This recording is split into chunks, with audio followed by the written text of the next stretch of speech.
তরুণ সমাজে ওজন বেড়ে যাওয়া এটা আসলে বেড়েই যাচ্ছে, এবং তরুণরা যে বাবা মা চিন্তা করে যে আসলে কোথায় যাবে।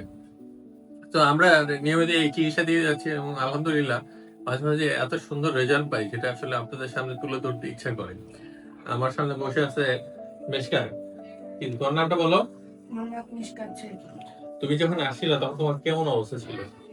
অনেক খারাপ অবস্থা। অনেক খারাপ কিছু বলতো। সবাই হয়তো ঠিক করে না। আপনি যখন ছেলেকে নিয়ে আসলে তখন আপনার ছেলের অবস্থা কেমন ছিল বা আপনার কেমন লাগতো সেটা বলো। বেশি মোটা হয়ে গেছিল।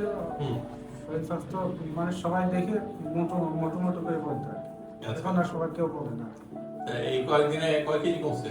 ও ছিল 73 কেজি। কেজি আছে। আছে 58 কেজি। তো অনেক পরিবর্তন হয়েছে, তাই না? জি। আরো কিছু সমস্যা ছিল? সমস্যা ছিল না, সেটাও আমার মতো উন্নত হয়েছে। আপনি খুশি? হ্যাঁ, আমি খুশি। আচ্ছা ঠিক আছে। ওর মতো আরো যারা আছে তারা জানুক কি চান আপনি? আমি চাই যে সবাই যাতে আপনার কাছে এসে আপনার মতো ভালো হয়। আচ্ছা ঠিক আছে, আমার কাছে আসুক বা যেভাবে সুস্থ হোক, হ্যাঁ বাচ্চাগুলো যাতে সুস্থ হোক। ঠিক আছে। এই ডায়াবেটিস আর হরমোন কেয়ার একটা নতুন প্রতিষ্ঠান। অনেকেই এই লোকেশনটা জানে না যে কোথায়। এই ফরিদপুরের মুজিব সড়কের নীলটুলিতে আরোগ্য সদন হসপিটাল আছে, অনেকেই চিনেন। তার উল্টা দিকের বিল্ডিং এর 3 তলায়, একটু কষ্ট করে 3 তলায় উঠতে হবে। আর সমরিত হসপিটালের ঠিক পাশে।